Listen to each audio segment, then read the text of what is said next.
Kembali lagi dari kawasan Jalan Jenderal Sudirman nomor 219 Kota Padang Sidimpuan 105 FM Your Lifestyle. Rekan Rel masih bersama dengan Una tentu saja di malam hari ini yang menemani ruang dengar Anda ya.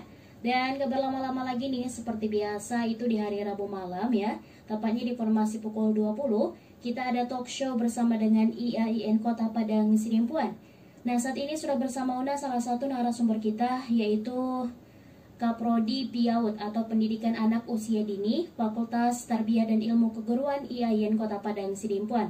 Ada Ibu Dr. Lisilianti Syafrida Siregar, SPSI MA. Kita sapa dulu ya. Assalamualaikum warahmatullahi wabarakatuh, Bu. Waalaikumsalam warahmatullahi wabarakatuh. Gimana kabarnya di malam hari ini, Bu? Alhamdulillah cerah ceria. Alhamdulillah.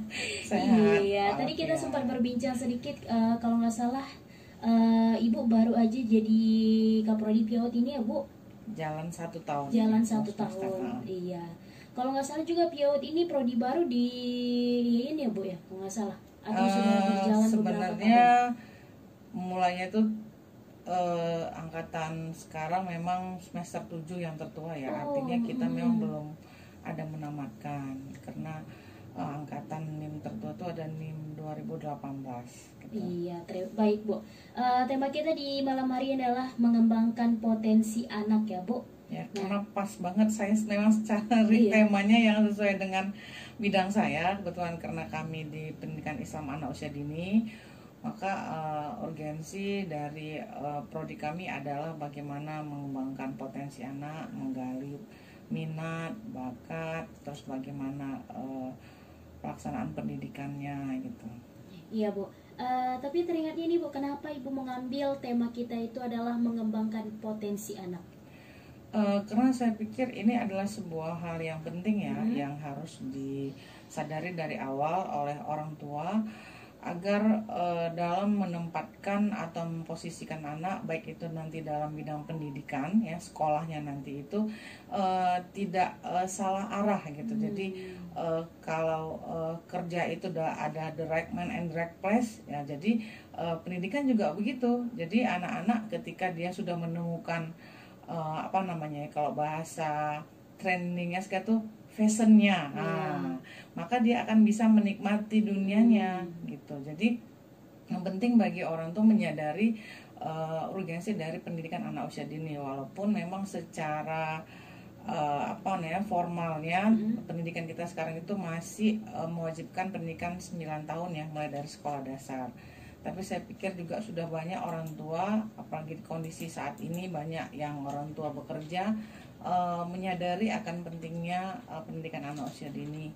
Ini dibuktikan dengan sekarang sudah menjamurnya TK-TK, RA, PAUD, TPA yang ada di Kota Padang Sidimpuan ya, khususnya yang saya amati dari sejak saya 2006 tinggal di sini, terus 2007 sekolah S2, 9 pulang, 16 sekolah lagi, terus pulang saat ini itu sudah banyak saya perhatikan TK-TK, RA, TPA, PAUD, mungkin karena tingkat kesadaran orang tua juga sudah tinggi ya mengenai pentingnya pendidikan anak usia dini gitu.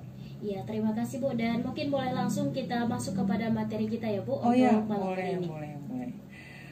Oke, saya awali ya. Jadi begini.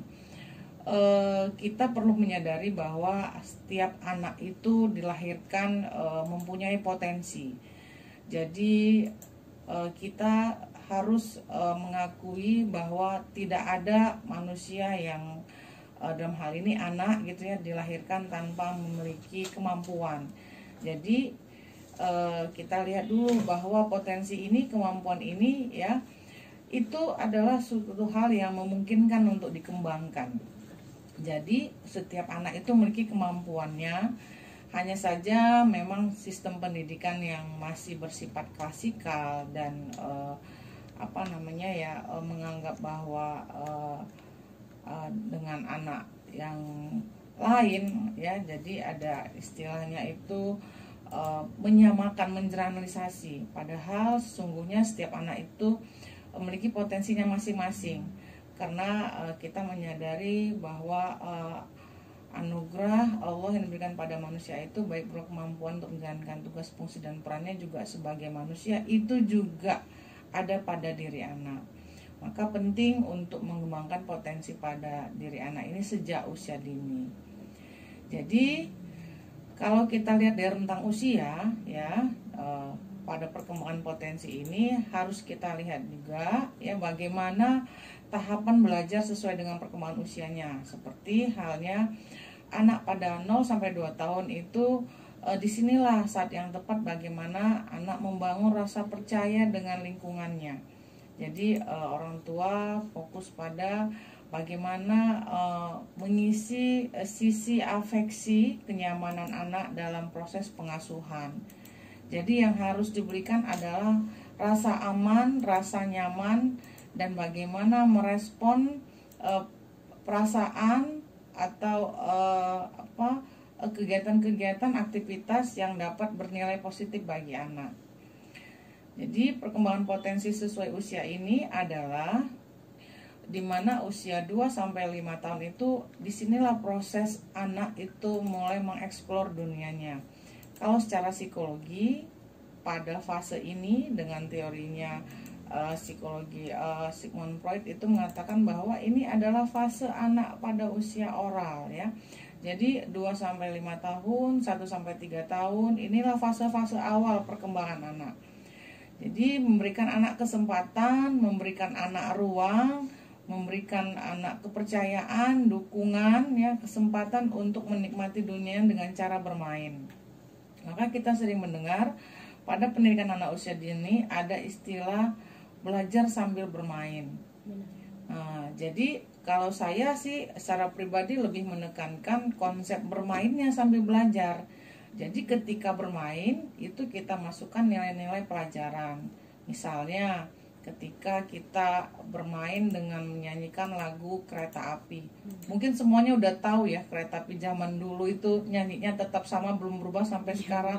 Naik kereta api, tut tut tut, siapa hendak turut, gitu kan. Jadi kita bermain bersama anak, terus kita mengeksplor dunianya dengan lingkungannya. Misalnya nanti kita akan berhenti di pohon mangga, maka anak-anak akan mengenal yang mana itu pohon mangga, maka mereka akan berhenti di situ.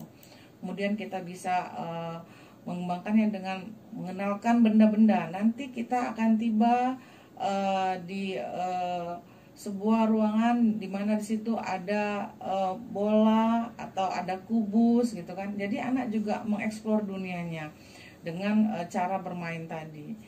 Kemudian pada fase ini juga anak mulai kita pengenalkan tentang afeksi, perasaan senang, sedih, suka, duka ya.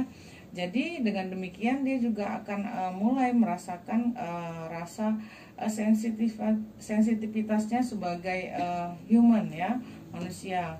Hanya tidak jarang pada usia-usia anak usia dini itu anak-anak ada istilahnya apa ya, kalau bahasa sininya bilang merengek itu apa ya, merajuk gitu kan, bucut gitu ya.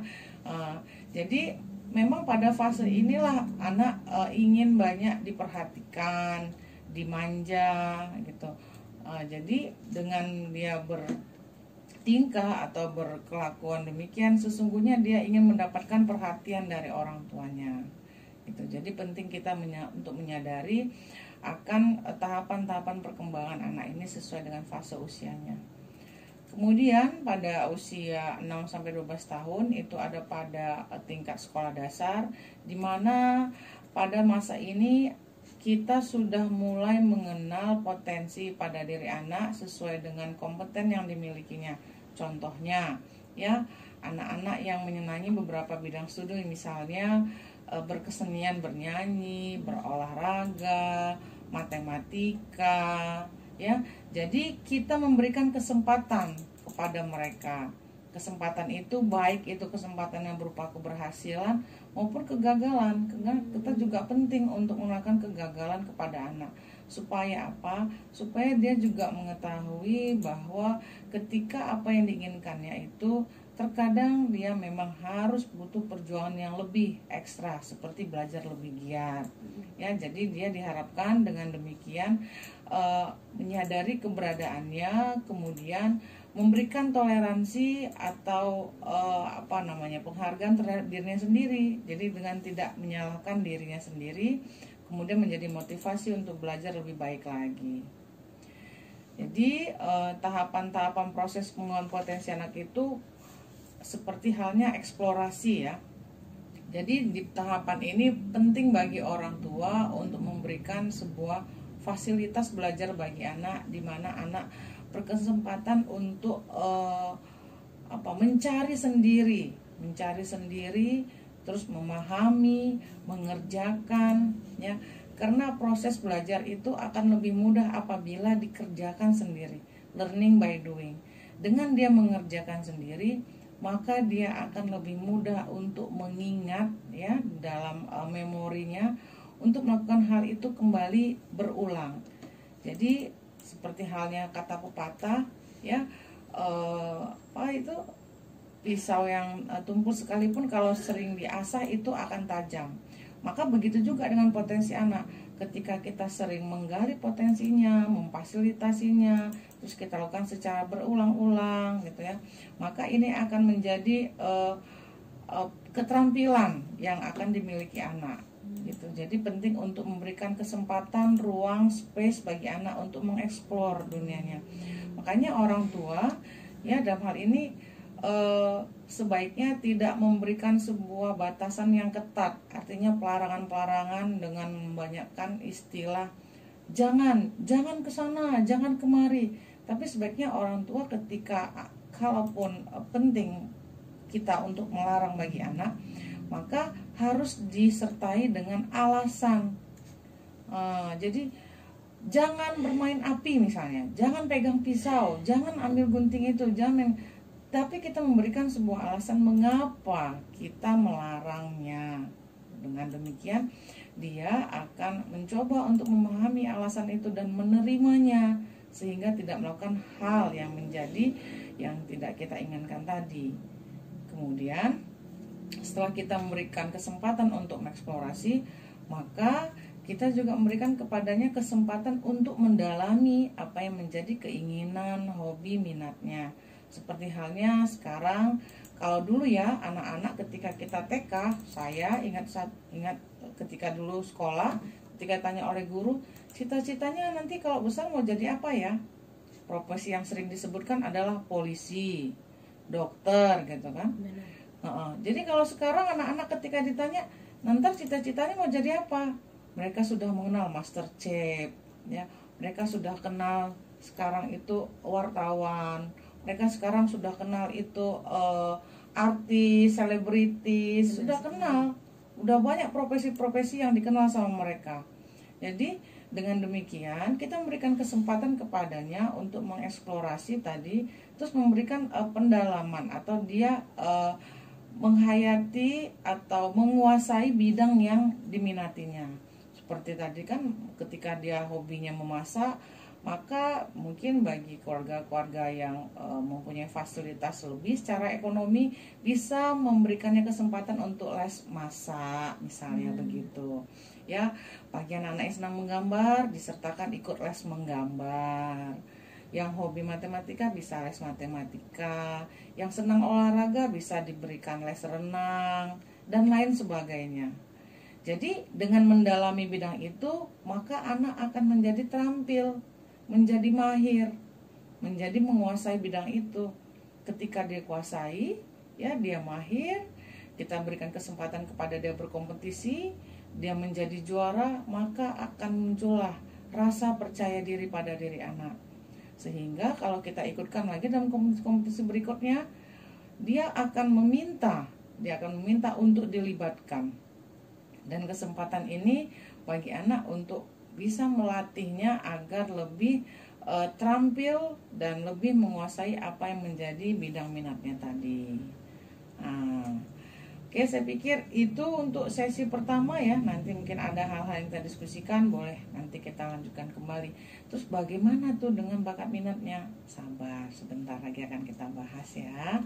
Baik, terima kasih banyak Bu dan rekan Raw FM. Nah, untuk Anda Nah, ya, tadi kita sudah bahas tahapan proses pengembangan potensinya. Terus sehubungan dengan bakat anak ya, minat dan bakat anak. Jadi minat bakat itu beda. Minat itu kesenangan ya, kesenangan atau hal-hal yang sering dilakukan, diminati gitu. Tapi kalau bakat ini potensi yang dibawa sejak lahir, dan ini bisa kita kenali melalui satu memang tes psikologi ya, itu ada tesnya. Terus yang kedua, Bapak Ibu juga bisa melihat dari hal-hal yang menjadi keterampilan yang dimiliki anak. Terus bisa juga dari hasil rapot nilai ujian sekolah, itu juga bisa ya. Terus bagaimana 4 hal tentang minat bakat yang harus diketahui oleh orang tua.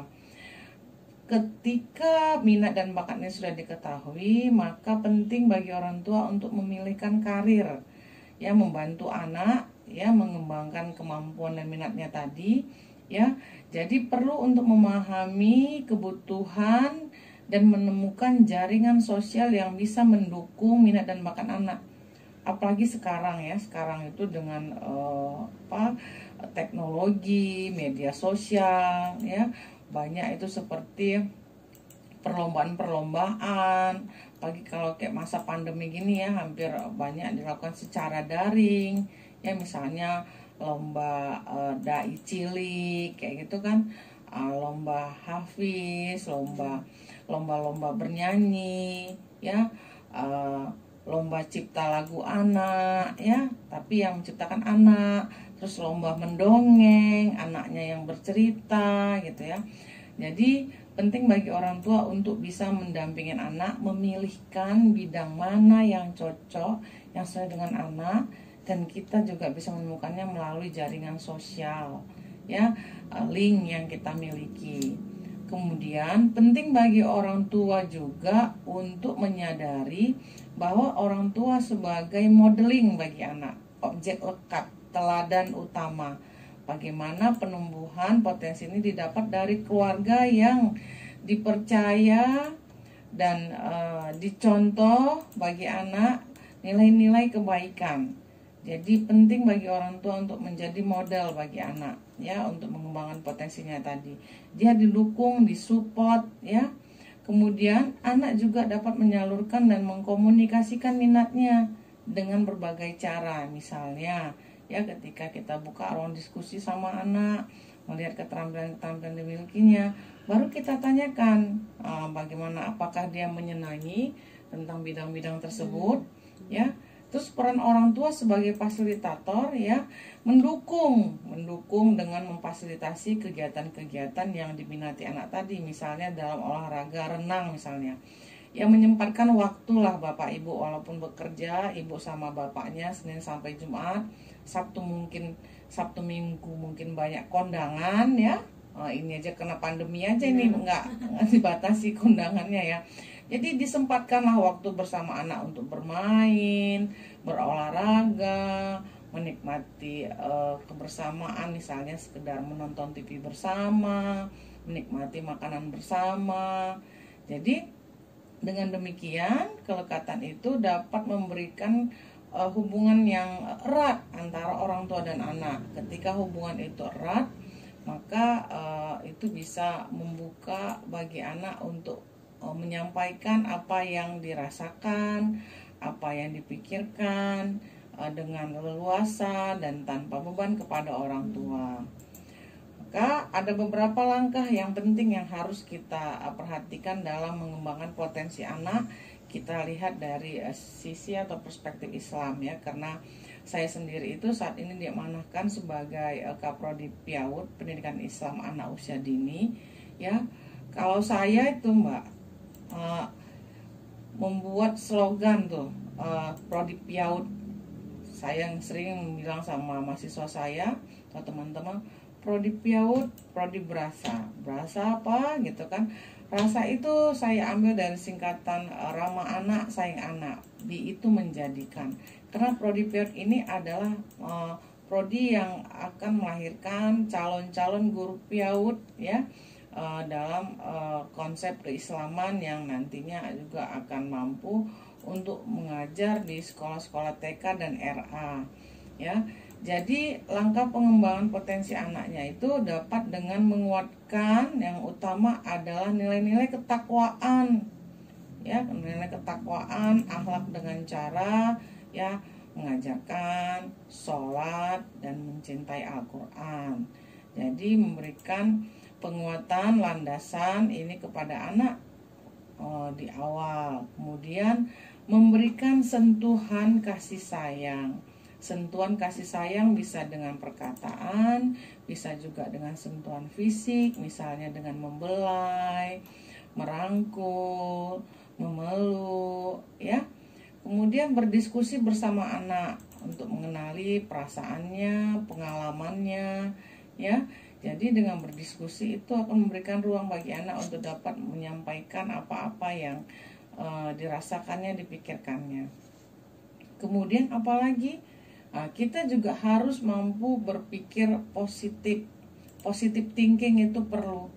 Selain positive thinking, kita juga perlu menyampaikan kata-kata atau istilah-istilah atau pendapat itu dengan yang positif ya. Positif, misalnya positif dalam mendukung kegiatan anak, positif dalam menyampaikan apa yang menjadi keinginan kita, apa yang sebaiknya anak lakukan, dengan tidak pada penekanan misalnya hanya pada larangan-larangan saja, tapi memberikan alasan mengapa hal itu tidak diberikan izin misalnya ya. Kemudian lagi yang penting adalah doa.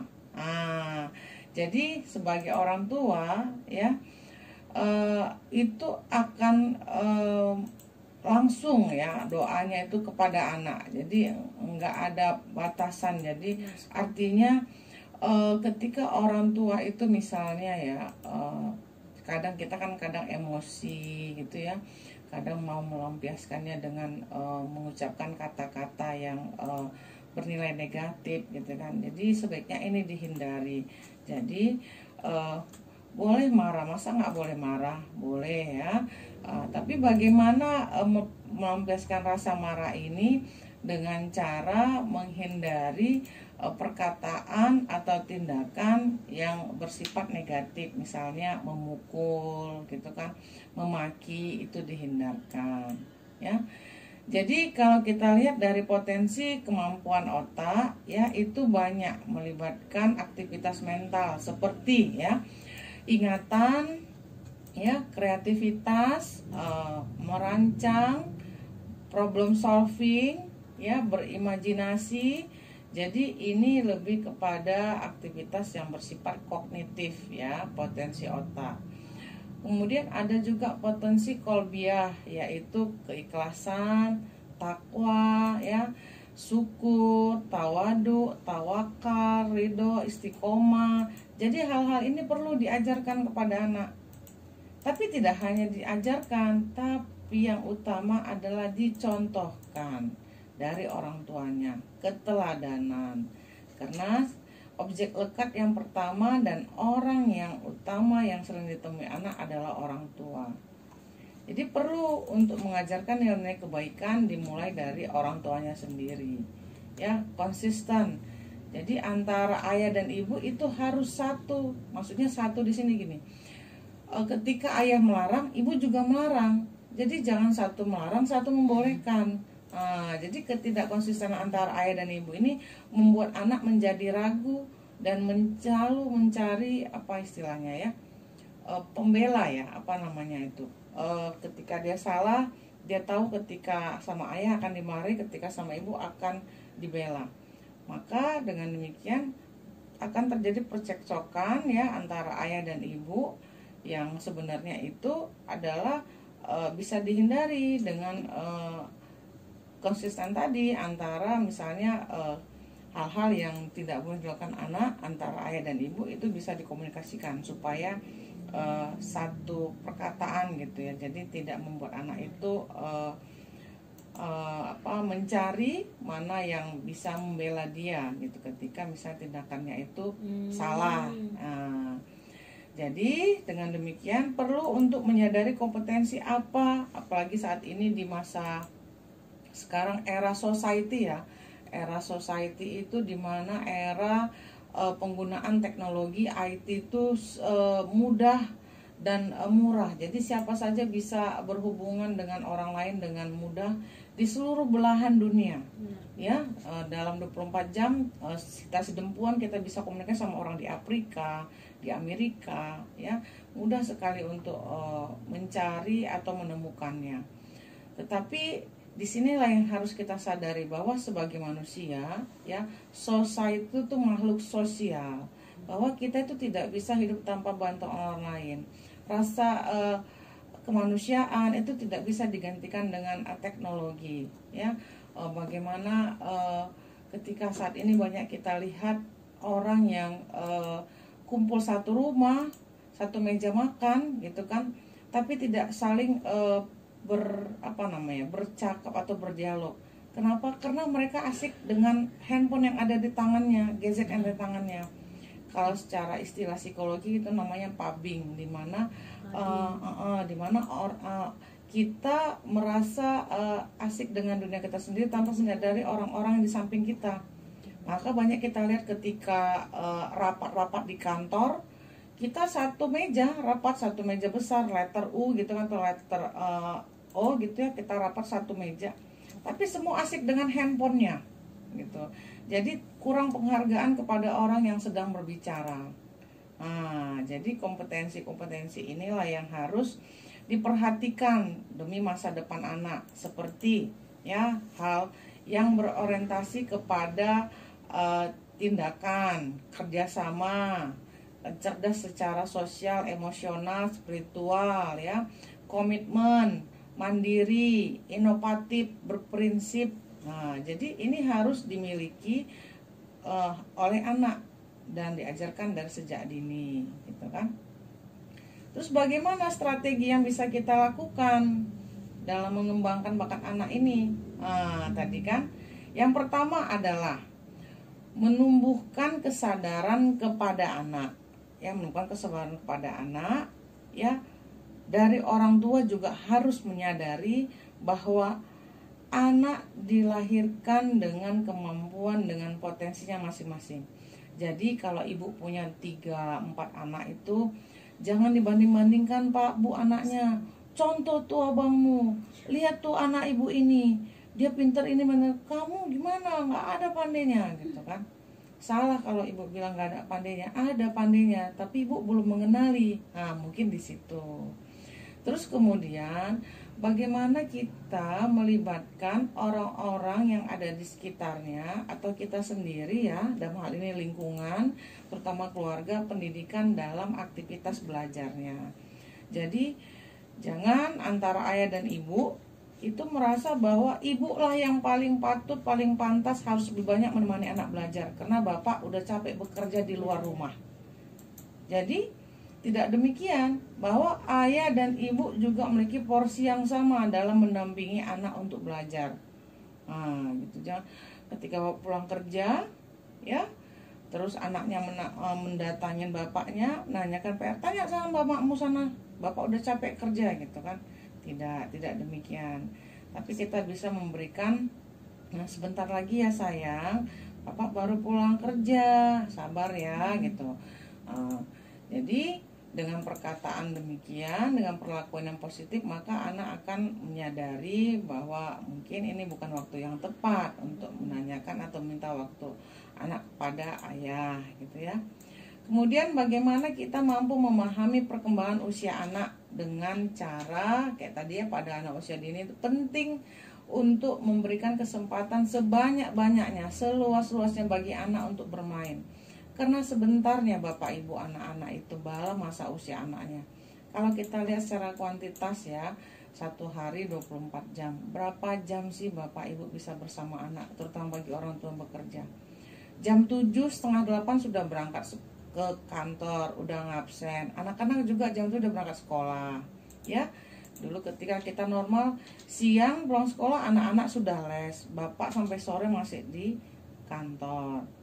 Sabtu Minggu ya, kalau di sini Sabtu sekolah ya. Jadi kalau pengalaman saya kemarin 1 tahun sebelumnya, saya kan tinggalnya di Jogja, itu anak-anak Sabtu libur, jadi bisa bersama keluarganya karena mereka sudah full day di sekolah. Jadi itu ditemani anak-anaknya untuk bermain, diajak berbelanja, diajak berwisata gitu kan. Jadi teknik-teknik menggunakan hal-hal yang memang disenangi atau hal-hal yang tertarik atau diminati anak. Misalnya menanyakan kesenangan-kesenangan, hari ini mau dimasakin apa sama mama, pengen makan apa gitu, kita kemana ya hari ini gitu kan. Jadi dengan demikian maka anak akan merasa tertarik dan dekat dengan orang tuanya. Kemudian apalagi yang harus kita lakukan adalah mengembangkan dan mengarahkan potensi anak sesuai dengan yang disenanginya tadi, dengan memberikan fasilitas-fasilitas seperti ketika dia senang bermusik gitu kan, bapak ibu bisa membelikan alat musik, mungkin gitar, mungkin karaoke di rumah. Jadi dengan demikian maka anak akan menikmati apa yang menjadi hobinya, keinginannya tadi. Jadi inilah beberapa strategi yang bisa dilakukan oleh orang tua untuk mengembangkan bakat anak. Oke, saya pikir itu aja. Mungkin nanti kita bisa lanjut diskusi. Saya tunggu, mungkin beberapa pertanyaan akan segera saya tanggapi sesuai dengan apa yang sudah disampaikan oleh para pendengar setia Raw FM ya. Ya baik Bu, tapi mungkin kita langsung masuk aja ya Bu ya, mengingat waktu kita sudah 20.54, mungkin kita langsung masuk aja. Nah, jadi ini Una punya pertanyaan tadi kayak yang disampaikan Ibu itu kan orang tua itu gak boleh membeda-bedakan anaknya ya Bu, apalagi kalau anaknya banyak ya, jangan kayak lihat tuh abangmu, lihat tuh kakakmu gitu Bu. Tapi kalau kita lihat ternyata masih banyak orang tua yang seperti ini nih Bu ya. Jadi gimana caranya ataupun mungkin tips biar mungkin orang tua nggak terlalu membeda-bedakan anaknya, karena mungkin tanpa sadar mungkin orang tua juga pernah melakukannya walaupun bahasanya tidak seperti itu Bu. Iya. Oke, yang pertama adalah kenali ya. Kenali siapa anak kita. Dalam artian begini, kayak tadi saya katakan, apa yang menjadi kesenangannya, apa yang sering dilakukannya, apa bidang keahliannya gitu kan.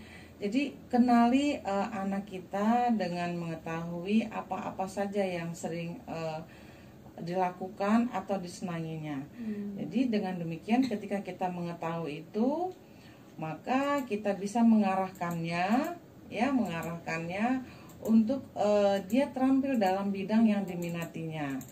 Jadi ketika dia sudah minat terhadap bidang itu, maka kita bisa mendalaminya, ya, memberikan kesempatan kepadanya dan memberikan ruang baginya untuk bisa mengeksplor apa yang menjadi keinginan tadi. Jadi kalaupun ya bapak ibu ingin anaknya sesukses kakaknya atau abangnya, bisa saja itu terjadi, artinya tidak dalam satu bidang yang sama gitu ya. Karena kalau dari teorinya Howard Gardner itu kan ada kecerdasan jamak itu ada 7 ya. Multiple intelligence itu ada kecerdasan matematika, visual, bahasa, ada juga numerik, angka, ada intrapersonal, ada ada juga kecerdasan natural. Jadi kalau secara teori nih ya, dari 7 itu ada 3 sebenarnya yang dominan pada diri kita, atau diri anak gitu. Nah ini yang harus dikenali, yang mana itu, gitu. Jadi agar apa? Agar kita tidak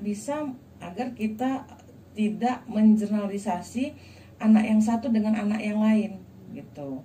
Jadi mereka bisa berbeda dalam hal keterampilan atau kemampuan dimiliki dari kesenangan atau hobi yang mereka lakukan.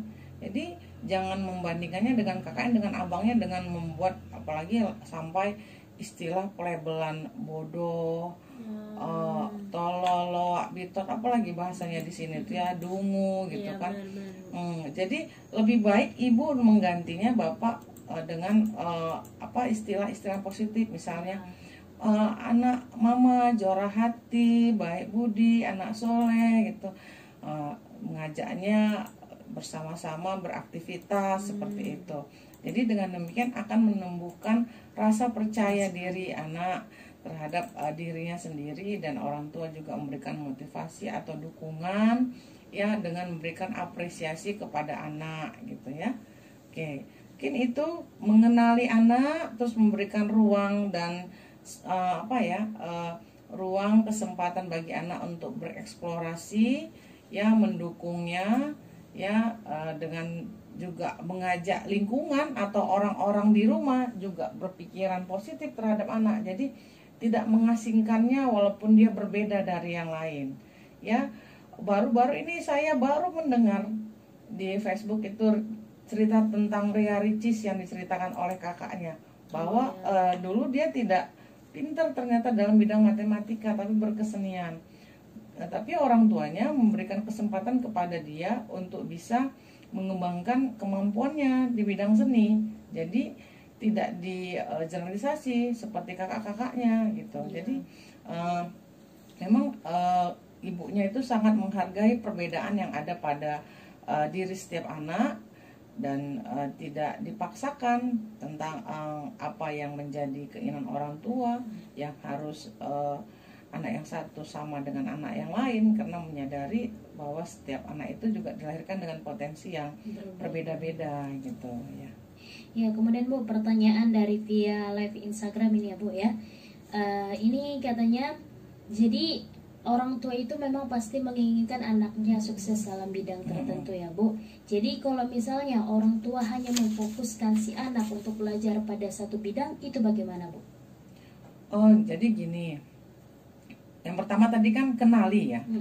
Jadi ketika kita sudah mengenali anak kita, bidangnya atau keahliannya, diminatinya dan pada bidang tertentu, maka orang tua bisa fokus di bidang itu. Fokus di bidang. Hanya sistem pendidikan kita masih pelajaran SD, SMP itu banyak banget. Sampai kadang saya ngeliat tas-tas anak sekolah itu penuh.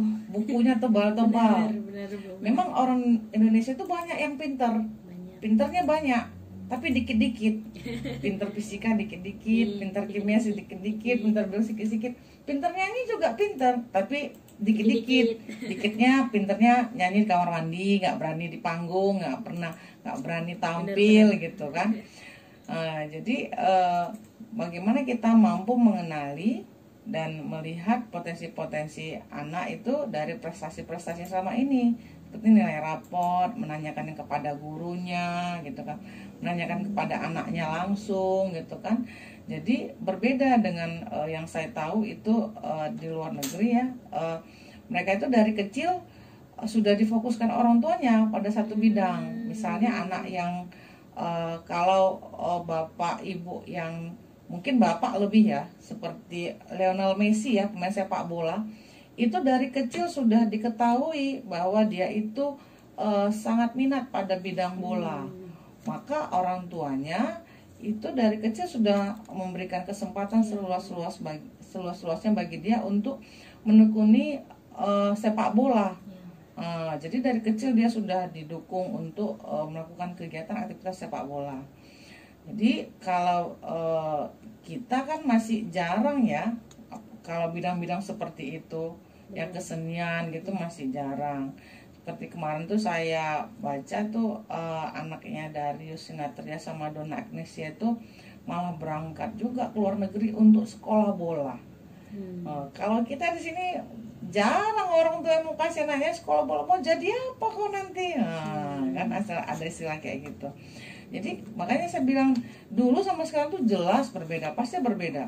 Kalau dulu kayak mau jadi apa nanti besar, polisi, dokter, sekarang udah bisa jadi sepak bola, master chef, jadi wartawan, jadi selegram juga bisa jadi cita-cita sekarang, jadi YouTuber kayak ada itu, bisa banyak followernya, bisa banyak ngasilin duit gitu. Padahal nggak harus ngeluarin keringat, nggak harus otot besar gitu ya. Nah, jadi sekarang udah banyak lapangan pekerjaan atau bidang-bidang yang lain yang bisa kita kenali atau kita lihat dari hal-hal yang menjadi kesenangan anak gitu ya.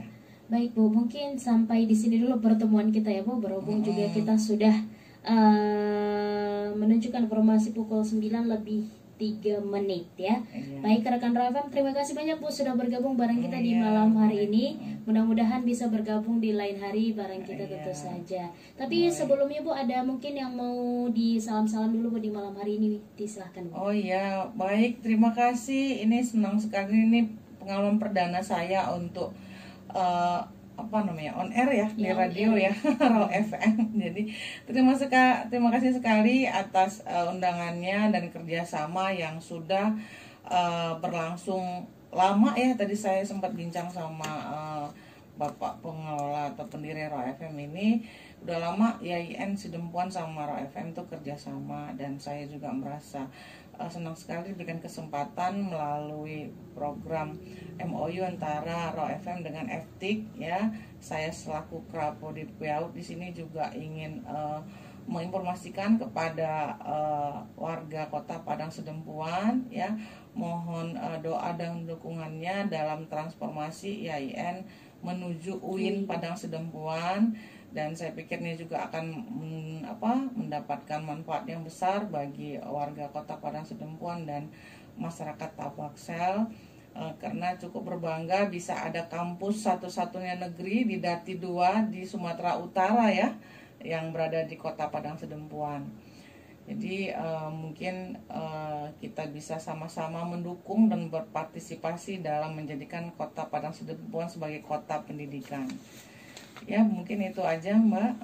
Ya, terima kasih banyak Bu. Dan rekan Raw FM, demikianlah talkshow kita bersama dengan IAIN Kota Padang Sidempuan. Jangan kemana-mana karena nanti udah bakal hadir kembali. Tetap di 105 Raw FM, your lifestyle. I listen to the radio. Rasa ya, seperti juga ya. Oh ya, tadi kita nggak bilang kontak-kontaknya ya. Mantau ada yang mau lanjut tanya-tanya saya.